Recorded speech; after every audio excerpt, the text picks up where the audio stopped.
Hello guys, how we doing? Welcome back to the Three Hammers. God, it's cold today. Well,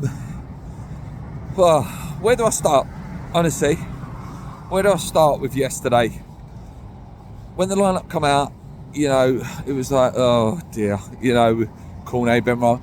Listen, there's not much else he could have done. He maybe could have gone with Marshall and Obama and tried something like that. But it's just straight away as well, we knew what they was about last week. They're going to be in our face, pressing, hard tackles, trying to bully us on the pitch, and we couldn't deal with it.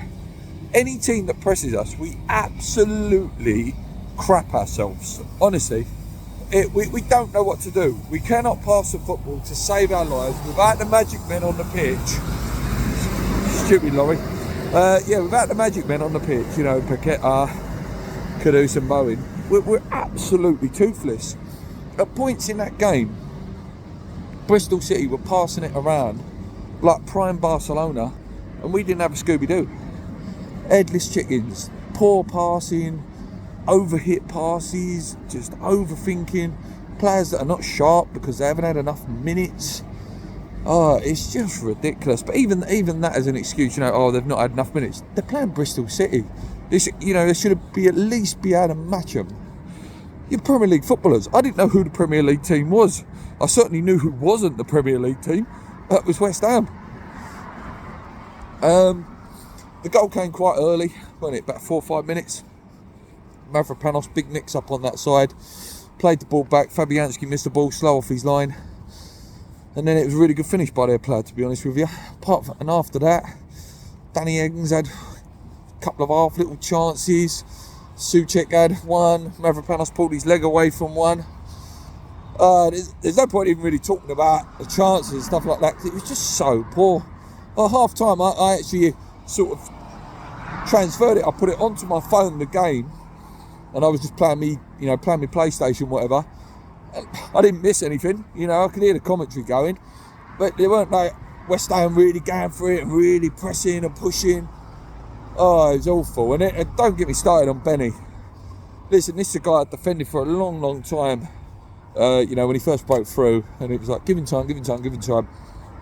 He's the most frustrating, or one of the most frustrating wingers I've ever seen at West Ham United. Honestly, yes, listen, the man will always have that moment of scoring a penalty in the final for us last May, which was a beautiful day. But my God, is this guy, like, he's just looking for a way out. He is, like, at one point it looked like he wanted to get the red card, and then the red card was just, what are you doing, mate? Like, that was really bad. That was really, really bad. That kick up in the air, like, to actually kick up in the air, that's really, really bad. You might fling an elbow, you might, kick out like sort of how Beckham did all them years ago. But to actually kick up in the air, like kung fu kick style, yeah, that's really bad. I wouldn't be surprised if that gets extended, actually, and he has a longer ban than what he actually initially would have got for that, because that really was nasty. A lot of people on Twitter last night calling for him never to play for West Ham again. I'll be surprised if he does, to be honest. I still do think he potentially will get a move between now and the end of the transfer window. What's left now? 2.5 weeks. So it wouldn't surprise me if he does go. And I think it is time for him to go. He'll be a good player somewhere else or in another league, but at West Ham, I think, we've got to move on from Benny. There are arguments that the Cresswell one, the player against Cresswell, when he sort of was pushing him about a bit, weren't a red card. Yeah, I think that's fair enough. I think that's a fair enough argument. If you're giving a red for one, you got, it's fair enough to give the red for another. And they did get away with a lot of tackles, but listen, I'm not making no more excuses about the game. It was awful, absolutely awful. And out of another cup we go.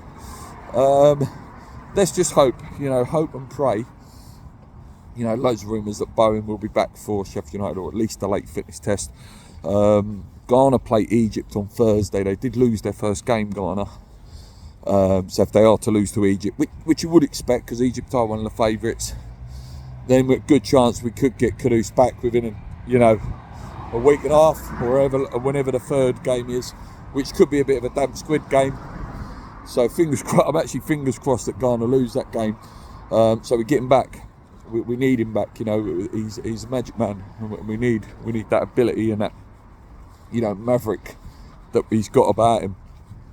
So yeah, keep an eye out on that Thursday. I'll say I'm disappointed, but also I'm not as disappointed as I would have been. If West Ham were having a season, where we're in that 14th area, we're not in Europe or anything like that. Maybe I would have been a bit more angry. But the fact that we're still got Europe, let's be fair. Let's be fair. And I'm not defending Moyes. I'm just looking at this as a West Ham fan now. Let's be fair. This is what Moyes would have done. So this is me not defending. This is me criticising.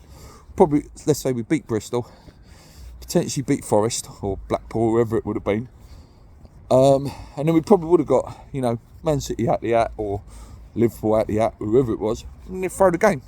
So you may as well go out now. You may as well go out now, have less games, so when it does come round to when Europe does return, we can go full on in that, because we're not going down.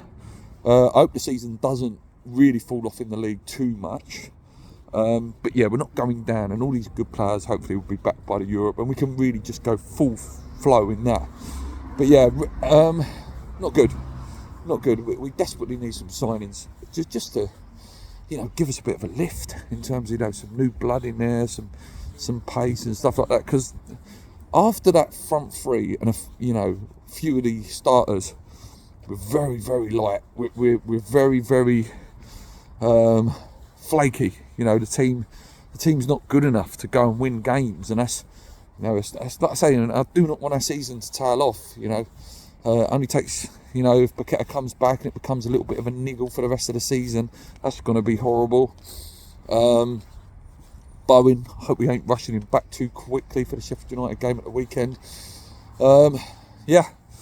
That's it, guys. That's what I think.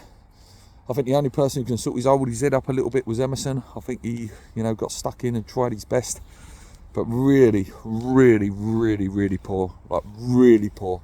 And there's been too many of them this year. Yes, we're doing okay in the league in terms of 6, but there's been too many of those performances where we just don't turn up and just don't look good enough and lack ideas. Yeah, it's not good. But anyway, guys, thanks for watching. Like I say, I'm still here, still doing videos. Just takes me time. Me and Paul hopefully will be back this weekend for a podcast. He was busy, obviously it was his birthday last weekend. It's my birthday, 26th, and next Friday. So yeah, we will be back soon. Until next time, guys, come on you Warriors.